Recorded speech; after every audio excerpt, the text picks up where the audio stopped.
conquista tutto.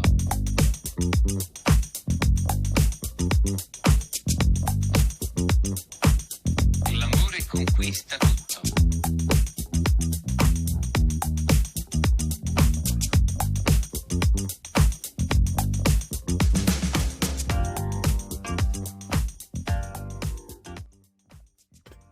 Hey there, it's Curly here, and welcome to episode 62 of the Unfiltered and Undiscovered podcast. And once again, this episode, we're going international. But before I introduce our special guest for today, please welcome Dave Bragg from down there in Curly. LA. How's How it are going? you, Braggy? I'm good, Curly. You? It's just starting to. Now, yes. Are you going to ask me something?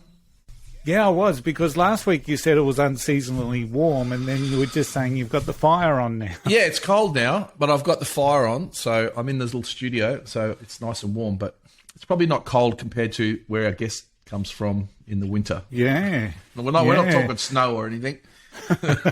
Just, yeah. So cold for an Australian, though.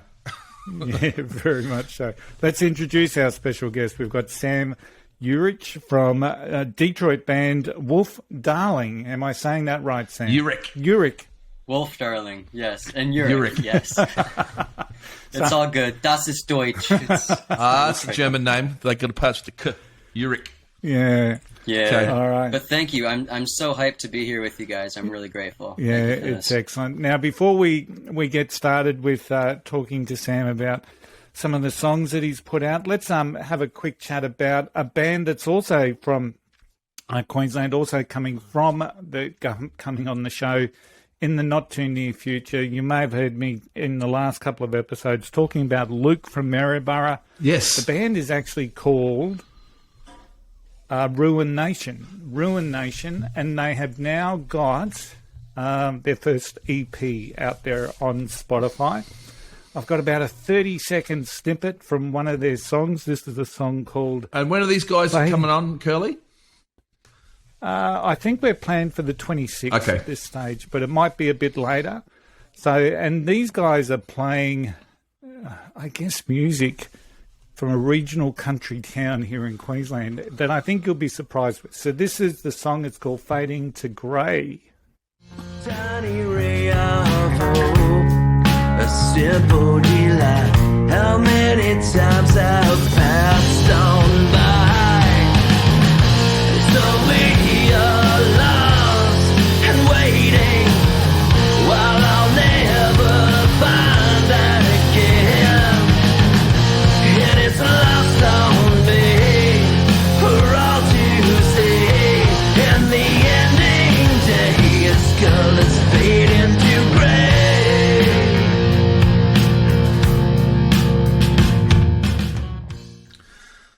All right, so What do they're you from think, Maryborough. Braggy? Yeah, it's pretty good. They're from Maryborough. How many people in Maryborough, you reckon? Like 20,000 at the most? 1,000, maybe less, yeah. 10,000. So Yeah. it's good, that with the technology these days, these guys can get out to Yeah. the world. That's Put a song out there. Yeah. It's got a real a grunge feel to it. Definitely I think grungy, they yeah. call themselves alt grunge or something. So, yeah, very interesting. So we'll have Luke and Ruination on the show in the coming week. So we're looking forward to that. So let's welcome Sam again to the show, and a big shout out to our good friend of the podcast, Shane Sigro from Blind Season, who introduced us to Sam. So thanks, Shane. Shane, you're my hero. Thanks, buddy. we're making connections little by little, Curly, across the across to the United Well, States. when you gentlemen reached out, first thing I did was called up my mom. Hey, Australia's calling. That's good. And of course she's like, "Oh, you're going to Australia." My mom thinks that we're way bigger than we are. So I'm like, no, it's just a podcast, but just as cool. But that's what mums do, isn't it? That's the support. That's the support you get. Yeah, we love 100%. And We'll talk. This is a mom's episode. This one's for the moms. well, let's start by how did it start for you? When did you first pick up a guitar, Sam? Because we talked about your mum, so obviously, Yeah, we got that covered. My mom, greatest. So I was 13 when I first got a guitar. It was silly. I was actually playing a video game, and one of the characters in the video game was this real sick looking dude with a cherry apple red Oh, yeah. guitar, Fender Strat, and I said I have to have that because of this video game. So it turned out just on a whim, but actually I really loved it, and I've been playing ever since. Yeah, that's cool. I'm 28 now, so I'm no longer 13. No, it's cool. It's just I always like to find out how people what. There's usually something that turns people onto the guitar or to music itself or whatever it is. That's the first time we've had a video Well, game though, which is pretty cool. Yeah, it is the very first time Yeah. someone said it's because It was- of a it was- video game. It was a Pokemon video game too, not Rock Band. But really, though, it was fate. If you go in for that sort of thing, my whole family is hyper musical. Okay. That's actually how I was born. To tell you the truth, my mom, who we're talking about, she has 3 brothers, and the 3 of them were in a band together, and they needed a drummer. Okay. Oh, And they found my dad. My dad was a drummer. And so, yeah, my mom came home from college one weekend, and my dad was trying out for the band, and she saw him on the couch, and now me and my little brother are here. So That's cool. You know, that's great. So my uncles have always played. My dad's still in a band playing drums, and so it's always been around. But yeah, it wasn't, I guess, until I was 13 that I was just thinking, I don't know, this could be fun, and in the video game, and here we are. excellent. And it's you and your brother in the band, and from some of the YouTube videos I've been doing as research, Sam, I see Shane plays guitar with you at times as well.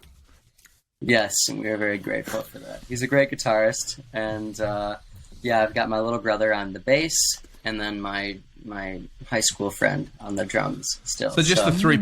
It's very much, the 3 piece. Well, in essence, it's the 3-piece, me, the drummer, and Jack. But then it's sort of becoming a 4-piece. I mean, Shane's pretty much in the band as far as I'm concerned. It was more of a, hey, I need some help. I wanna just run around with the mic for a bit. But we just get along so well that I think I'll just absorb him. Yeah. Why not? Yeah, why not? Good guy. Yeah, so how long has the band been together now, Sam? So in its current form, which is my little brother, myself, and my drummer, Harrison, that would really be since 2016. Yeah. But the drummer I was mentioning, he and I have been playing together since 2010, 2009, in high school we started. Yeah. And we had our old buddy on the bass then, but now he's a Navy pilot, so he can't really fly in for bass anymore. Yeah, that makes it hard. But and then my little brother was 4 years younger, so when you're a kid, that's dramatic. But once you hit 21, it's like, well, we're all the same age. So, he just picked up the bass at that point and learned really fast, surprisingly fast. And I guess when you're surrounded by music, you're always going to pick it up pretty quick, aren't you? When you got uncles and yourself and everybody, your little brother's always going to be, Yeah, we're lucky. Well, he was really on the athlete path for a while. He was a superstar soccer player or football, I guess we would call it in Australia. Yeah. No, we call it soccer too. Oh, really? Except for the real soccer freaks who call it football. Yeah. They want us to call it football. We can't. Because we got too many other footballs. Oh, because you got rugby. Aussie rules. Yeah. The Australian rules, so. Aussie rules. I love hearing you guys speak. I was just at the drummer I was telling you about. He just got married on Saturday, so my brain is still. And I was the best man. And, oh, cool. But there was a gentleman there who was from Australia, Sydney, and gosh, I'm sorry, but I could just listen to him talk all night. Like, the shot in the water. Yeah. I was in the water. And trust me, imitation is flattery. No, that's fine. I'm not mocking you guys. I love that. I love this. So the whole time I was like, talk to me more, Tim. Tell me more about the water. Yeah. So this is good. That's good. And Sam, sorry. You go, Curly. Yeah. So how would you, I'm intrigued by your music because there's a couple of different styles that I sort of can visualize while I'm listening to your music. So who were some of your influences that have helped, that are part of what you're doing now with your music?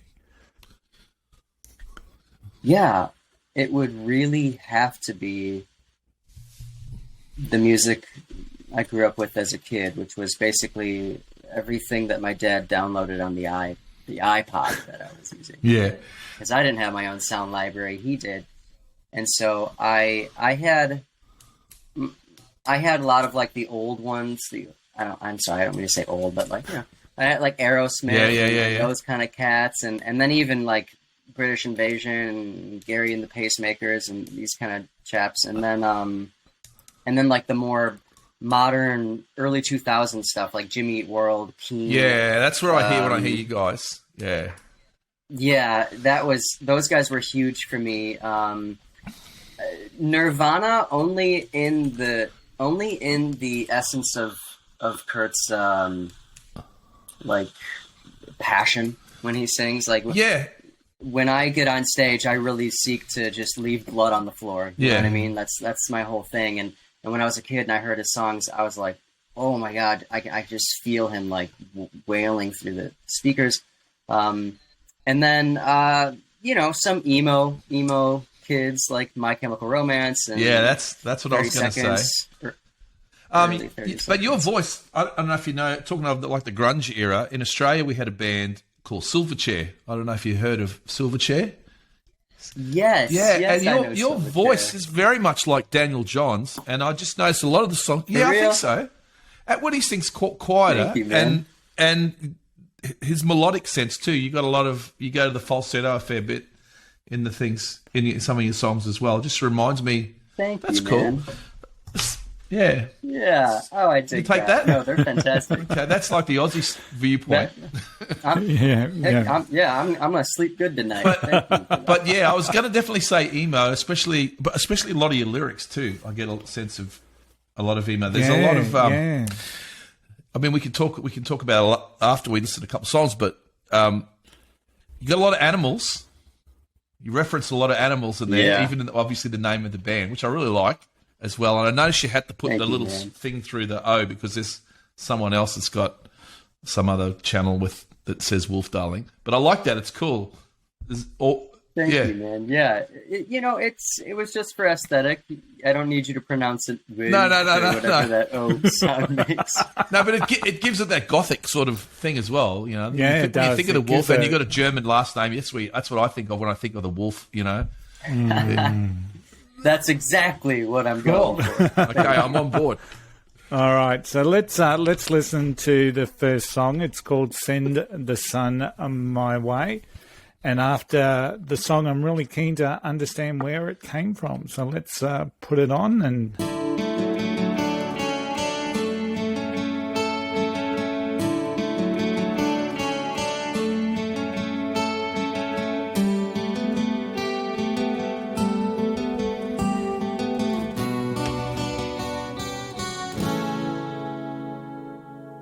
Storm threw me off of my course. You've been waiting on your golden shores. Send the sun my way. As your violet dress flows in the wind, you would sing to me from across the great sea.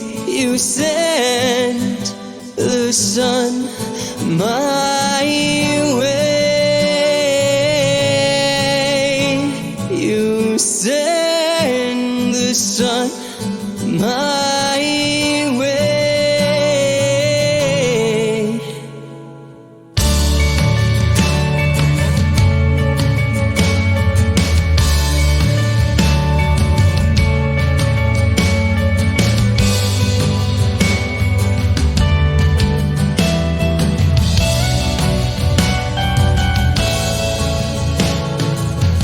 There's a lion that sleeps in my bed. I would say as I kissed you again, you sent the sun my way. We dance at the party, our cheeks red like wine. There is lightning inside us, waiting to shine. Send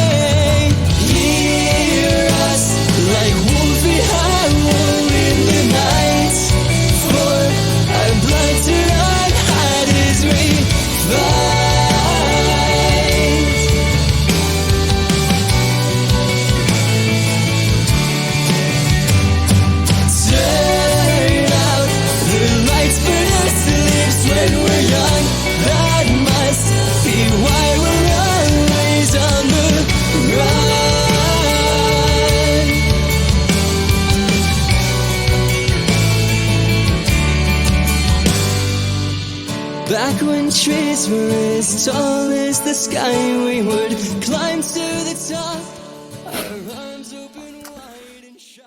So that's 3 minutes of the song. So I think the song is like 4 minutes, 4.5 minutes. So we just try and keep it to 3. Now, one of the things that I visualised with this song, and you're probably going to laugh at this.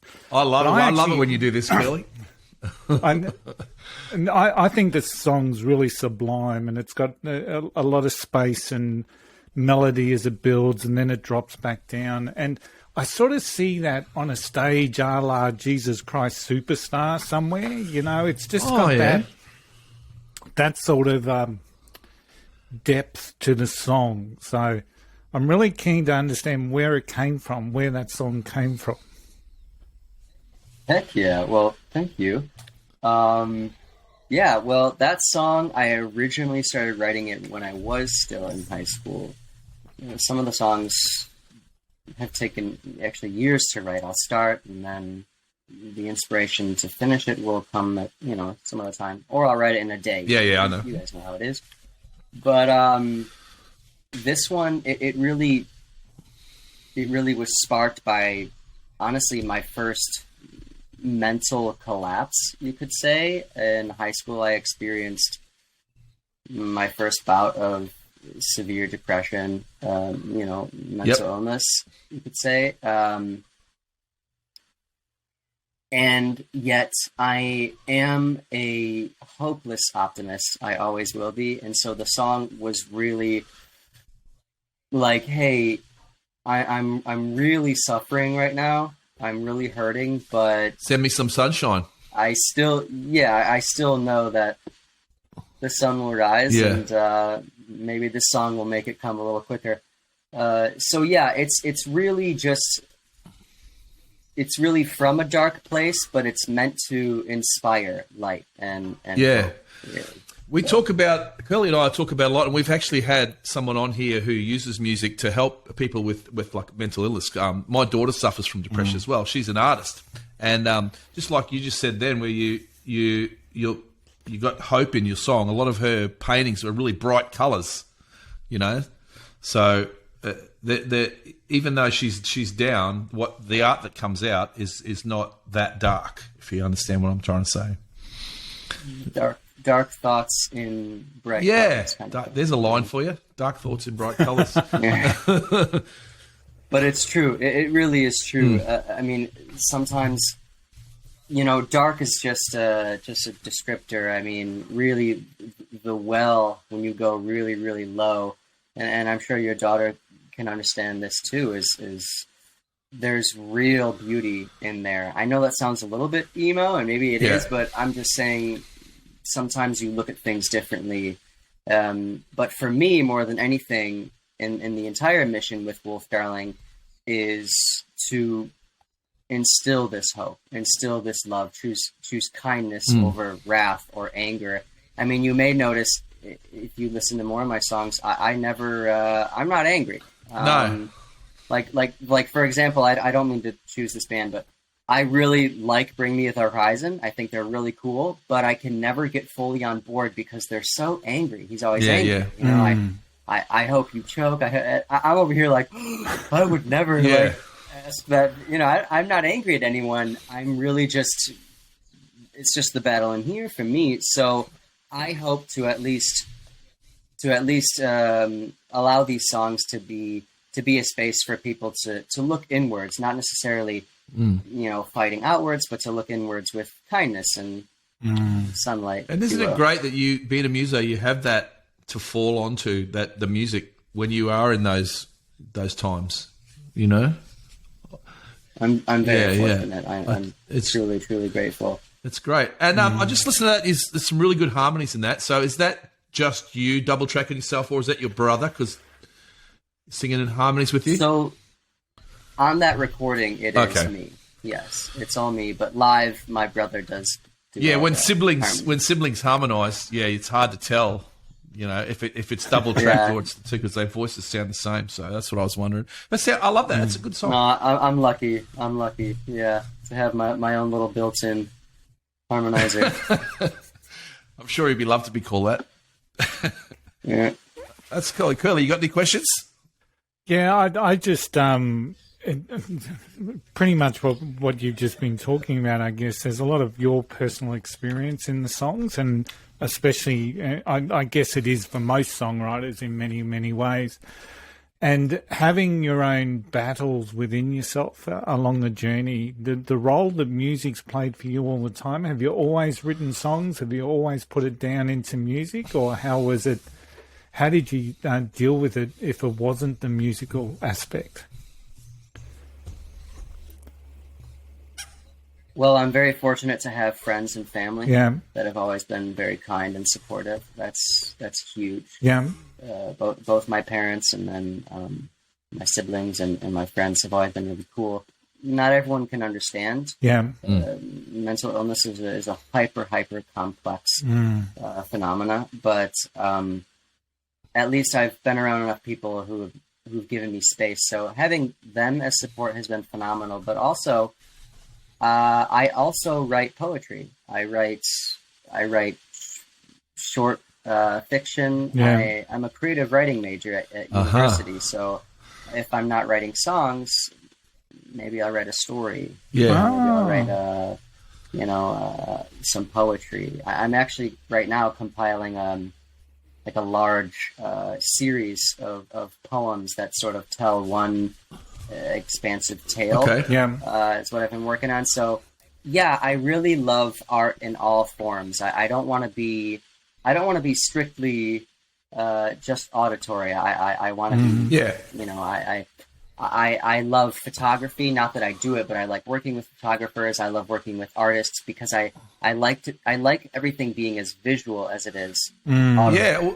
Like a world for people to. Yeah, just the visual actually on the song we just listened to. You've got, I mean, it's almost. It reminds me actually, Curly, of one of my mates' panel vans back in the 70s. They always had the. Nice. Or something you'd see on the underside of a surfboard back in the 70s. Yeah, exactly. Yeah. Oh, I love this. Yeah, the artists have been so sweet that I've gotten to work with, and super perfect. So yeah, I love what they've done. Yeah, that's cool. So let's. The other song we've got lined up today, Sam, is "Ghost Empire." Now, different tempo. Tell me a little bit about where this song came from. Yes. Yeah. What I want to know what you won't fuck up again this time. Yeah. And where is the place for the ghosts?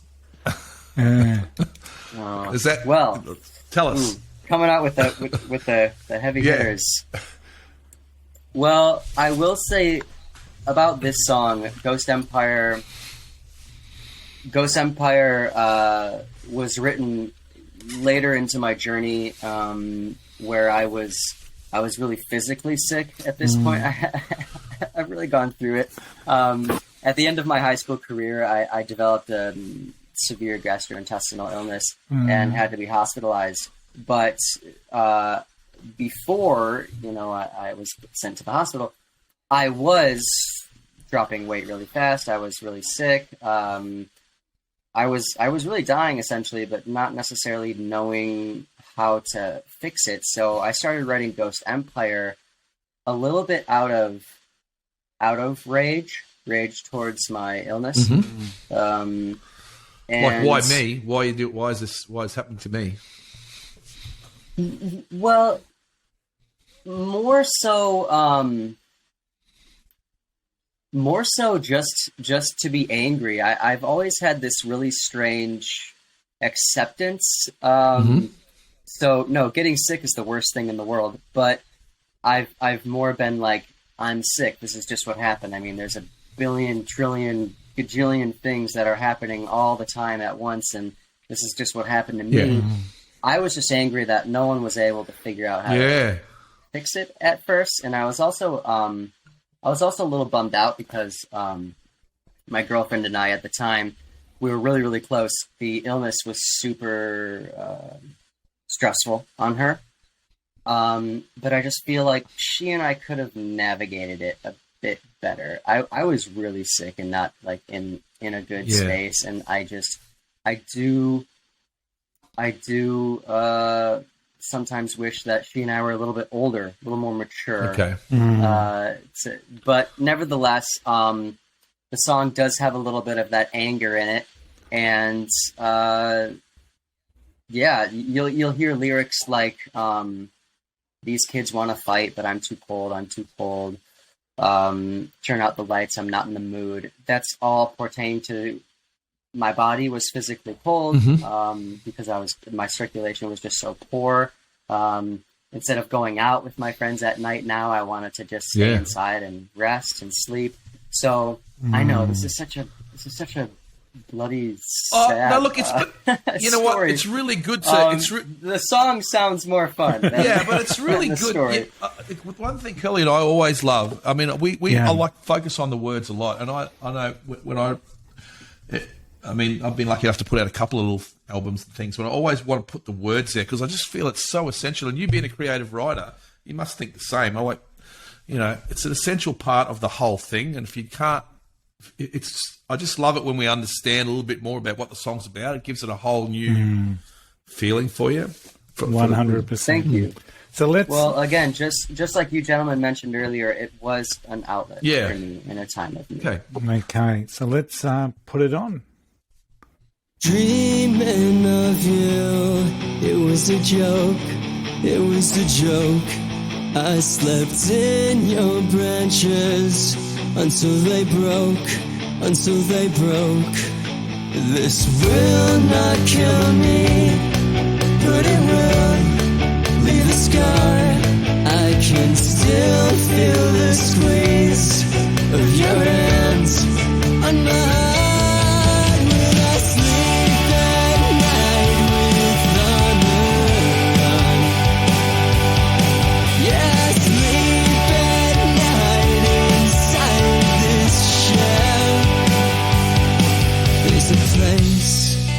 For ghosts like me. Turn out the lights. I'm not in the mood. I'm not in the mood. These kids wanna fight, but I'm too cold. I'm too cold. No, I won't fuck up this time. Trust me. Trust me. No, I won't fuck up this time. Trust me, trust me. No, I'm not sorry for ruining your evening, your evening. No, I'm not sorry for ruining your evening, your evening. No, I'm not sorry for getting over you. 'Cause now I can fall, now I can fall, now I can fall again. There's a place for ghosts like me. There's a place for ghosts. Will I sleep at night with armor on? Yeah, sleep at night inside this shell.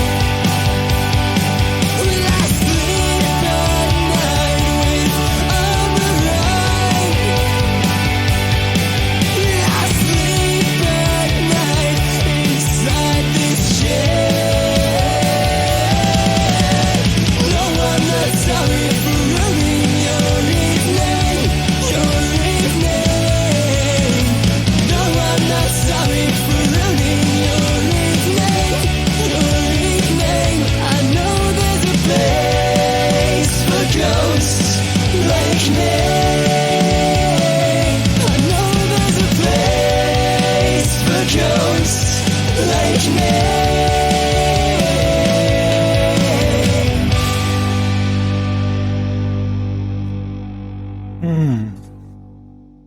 Yeah, I like that one.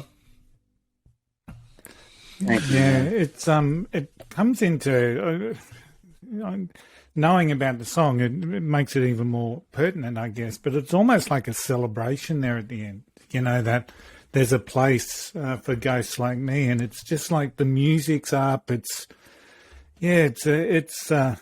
Did that one? That's not out of place in an Aussie pub. That song. No, it's not. That's for sure. That'd work.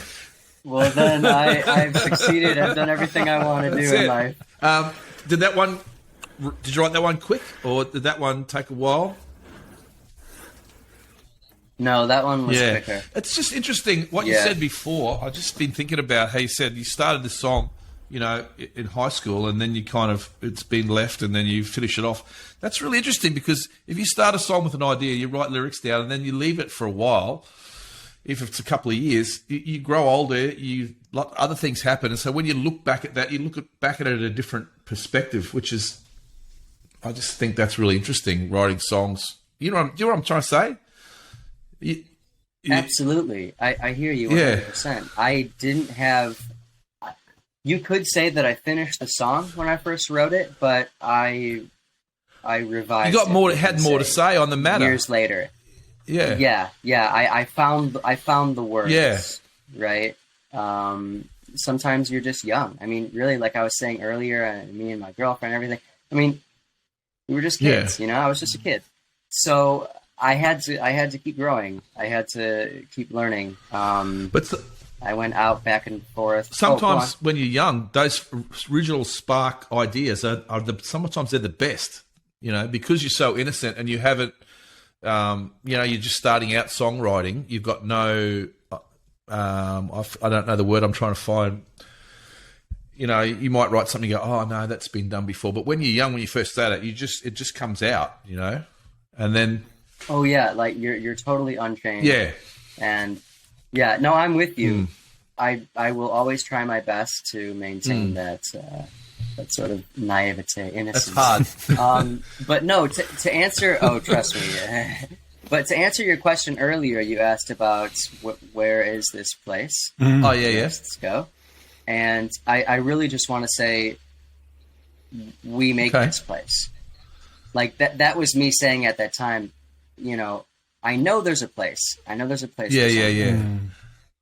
And actually now that I've recorded that song, I'm thinking, yeah, we're building that place like we are. Isn't that great? So you've worked it out. You sort of your tribe will be with you. You go along your journey, you find your tribe, and then you lay down your city. Yeah, that's good. Yeah. So yeah, that's good. Yeah, that's a good way to think about it, Sam. One of the interviews that I read about you were asked a question around. It might have been Ghost Empire, around how did you want your listeners to feel with that particular song. And I found your answer quite interesting and absolutely relevant and 100% true, is that I think your answer, and I'll paraphrase here, was pretty much along the lines of, well, they'll get their own sense. They'll get their own sense of feeling. Who am I to say what they should be feeling when they listen to my music? So is that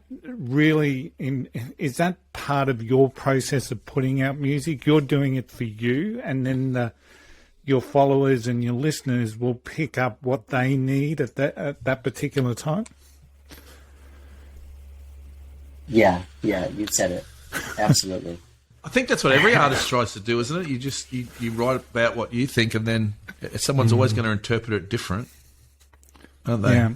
And I guess you come back and revisit at times and you'll pick up something new, or something else will resonate with you within that same song. So I just think it was a beautiful way you answered that, because, I mean, my friend down in Adelaide, Billy Bragg, always tells me, who am I to tell people how they should feel about certain things? And, I think one of the big problems in the world is that people want us to feel a certain way, or control us in a certain way, or get us to do, think, believe certain things, even though it may not necessarily sit within us. So I think that that's just a wonderful altruistic thing that we see in music. So, that's really kind of you, man. I really value your words. And that's true. First of all, I didn't like that question when I asked. It's like, why would I? That just seems like a lot of work to try and make people think a certain way, and also that's just not something I'm interested in. what I am interested in is seeing what they think, and then we can have a conversation about it. Mm-hmm. You know, because everyone's just a really exciting alchemy experiment where, you know, if I drop this into you, something might happen, and let's just find out what it is together. And for everyone, it's different. Everyone has a different chemical reaction, and that's kind of what this whole world is about. If everyone thought like me, I'd have to kill all of them, and then I'd just be so bored. So yeah, that's why we all do this together. Yeah, it's wondrous, isn't it? That yeah. No matter how well you know someone, so what's next? No matter how well you know someone, you still never know exactly what's going on inside that head. That's the beauty of the whole thing. And everyone's always changing. Everyone's always shifting. Yeah, we're all shapeshifters. True. Exactly. This is a deep interview. So yeah. Oh well, this is the only way. This is the only way, boys. Yeah, yeah. So Sam, what's next? What's on the agenda? What's on the long-term plan? Well, I'll tell you guys. I'm glad you asked that question. Really, when I was in Los Angeles after high school, I went out to LA, and while I was there, I realized I don't want to be in LA. I want to be in Europe. Is what I've found. I have family in Europe, and I've had the chance to visit many times and spend some time there, and I'm absolutely smitten. And I started getting into the music scene in Europe, and they just have a different feel to their sound, and they also seem to promote differently, which I'm really curious about, because the more I play music, the more I realize that Wølfdarling is gonna be sort of a niche kind of group. I'm not saying that we're gonna, you know, die in obscurity, maybe, but I am saying that I just like you were mentioning, I don't write for any specific outcome from my audience and from any that is to be popular and buy my music. I write because I really need to say something. I need to feel something, and I want hopefully my listeners to take something from it in their own time and in their own way. Generally, my thing is, again, spreading. I'm sounding like a hippie child, I know, but really love above all else, because there's really enough aggression and hate going on right now, and I sort of live in a Sammy fantasy world. My literally my family calls it Sam's World, you know, Sam's World, and it's where I live, and it's where I like to live. And there, everyone is really kind and nice, and hopefully with my music, I can just try and be like, hey, everyone, just like let's just get together and have a drum circle, you know. Let's just. Isn't that interesting? Your first inspiration was when you were in a fantasy world playing your game, and then from that fantasy world, you saw the guitar and you went, "That's where I'm gonna." That's where it's at. Yeah, and that was just just the beginning. I quickly learned that I wasn't super mega guitarist, but what I really loved was writing lyrics. I love writing songs.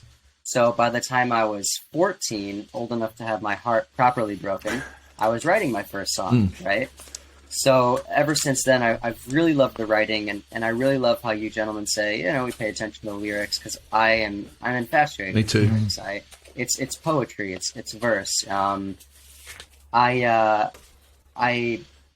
will always that will kind of be my biggest thing. Is always what am I trying to say? I'm not just trying to fill space. I really need to say something.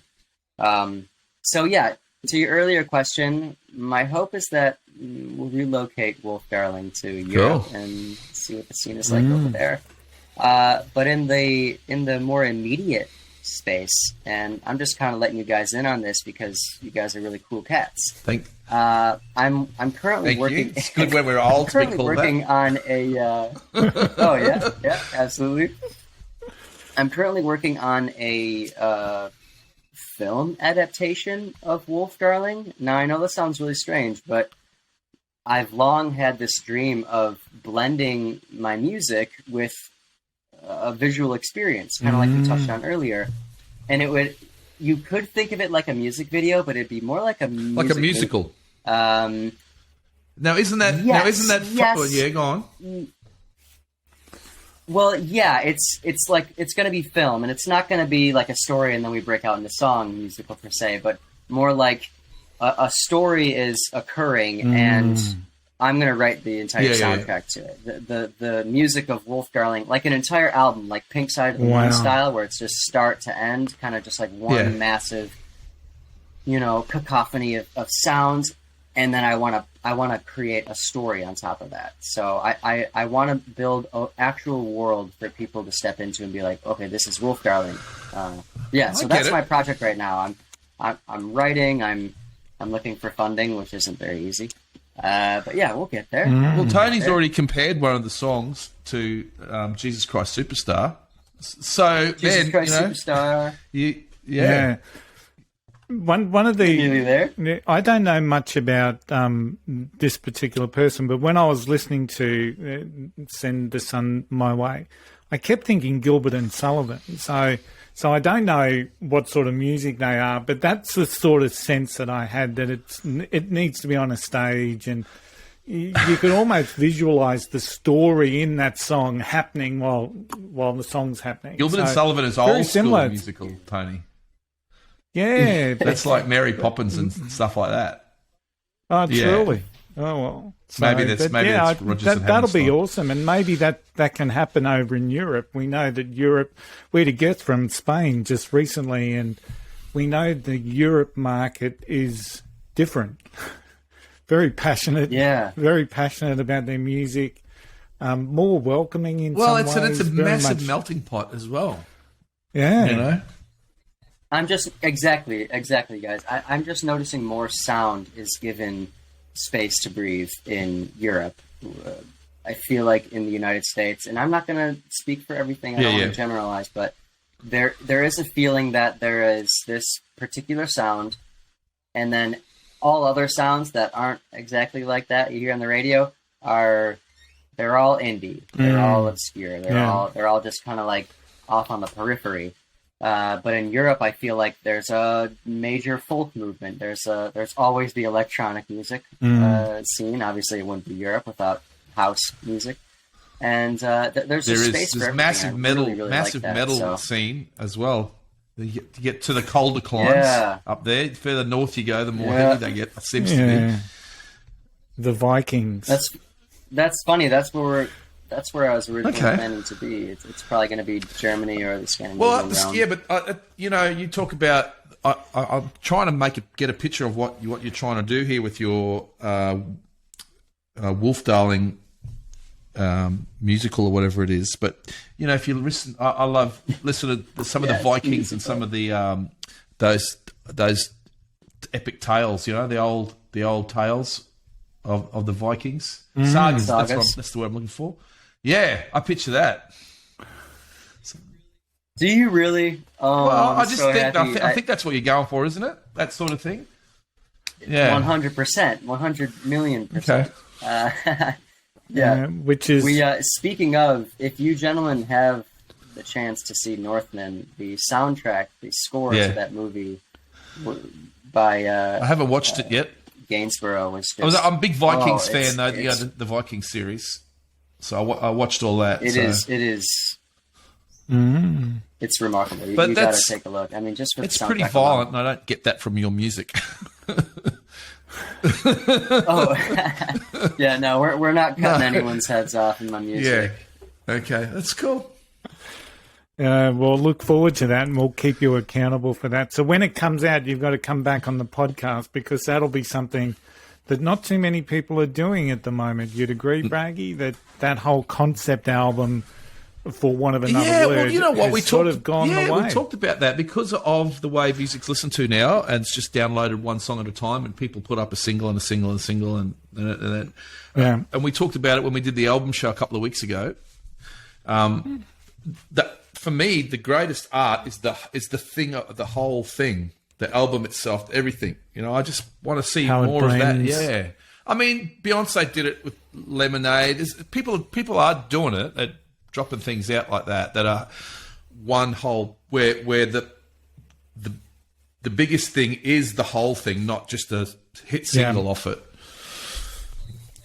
Well, you mentioned your vinyl. Yeah. Well, that's why. Huge vinyl heads, and I would. That's exactly how I want Wølfdarling music presented.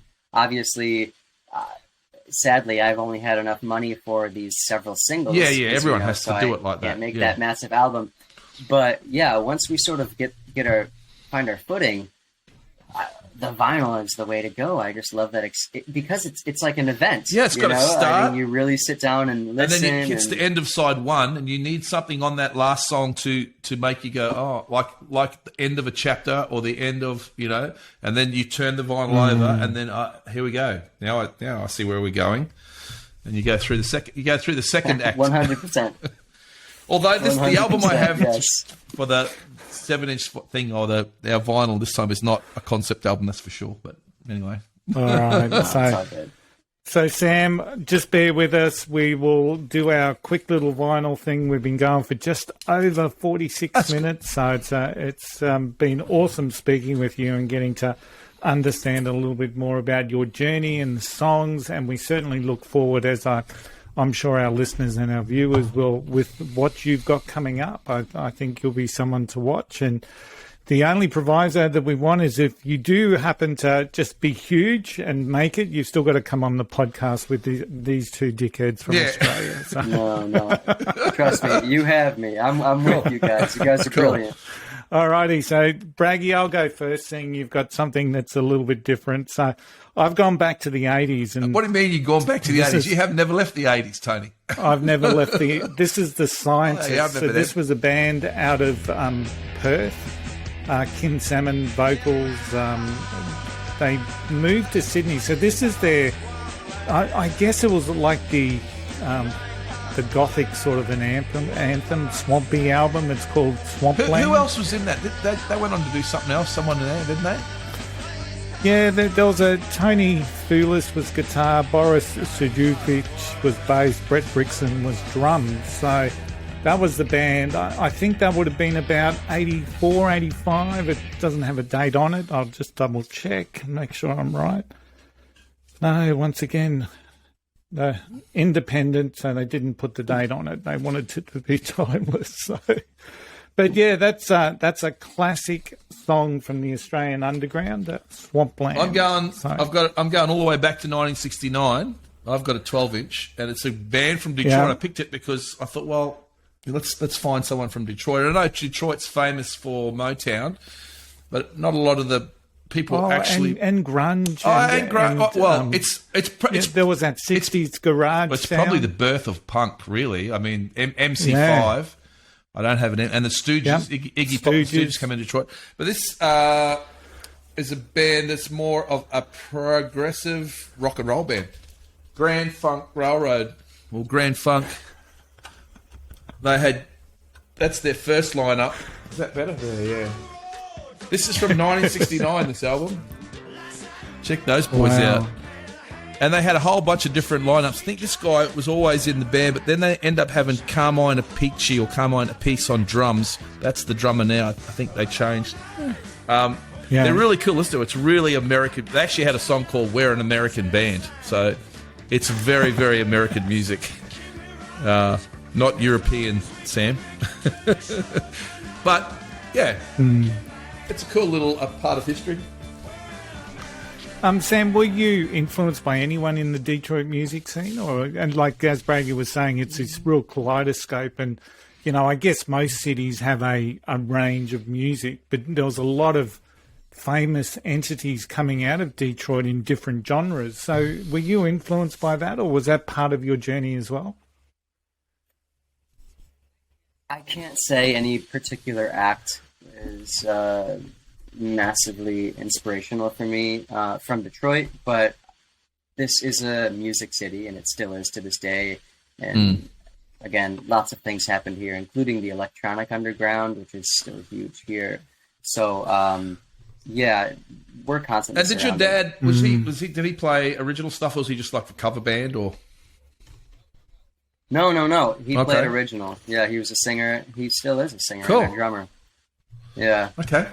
Excellent. That's Excellent. Well, once again, thanks, Sam Urich from Wølfdarling. So thank you so much for coming on the show today. It really gives us a kick to talk with people, putting out music, doing it for the right reasons. And when those people come from places like Detroit and Nashville, we just get a super duper excitement. Yeah. So it's so much fun. So next week we've got Rob Stanier on the show, who's just released his new album Hope, and the big question there is about the song graphics in regards to what does he mean by that? Is hope going down the drain? We don't know. That's going to be fun. The week after that, we've got a band from the Central Coast just above Sydney called Anakai. They're launching their new single, Wake Up, Wake Up. And that'll come out the same day we do the podcast. So that's going to be pretty cool. exciting. I think that might be our very first official sort of, or unofficial, informal, luck had its chance releasing a podcast on the same day as release. For everyone out there, wherever you're tuning into this podcast, please leave us a review. Reviews help us get found, and as we get found, the bands and the music that have been on the show get found. So don't forget our socials. We're on YouTube, Facebook, and TikTok. Make sure you like and in it. the words Make of, sure you like all those things. Yeah. Make sure you follow all those people, because that all helps. and our Unfiltered, Undiscovered playlist on Spotify now has a couple of songs from Wølfdarling on it. Cool. So make sure you listen all the way through, or put it on random, because and as Braggy always says, follow the bands as well that are on the playlist, because everything helps. Everything helps people just move ahead. Once again, Sam, just awesome, and thanks for coming on the show. And in the words of the great songwriter and poet Billy Bragg, in a perfect world, we would all sing in tune, but this is reality, so give us some room. Thanks for tuning in, everyone. We shall see you all again next week. Thanks, Sam. Thanks, Sam. Thank you, gentlemen. Conquista tutto.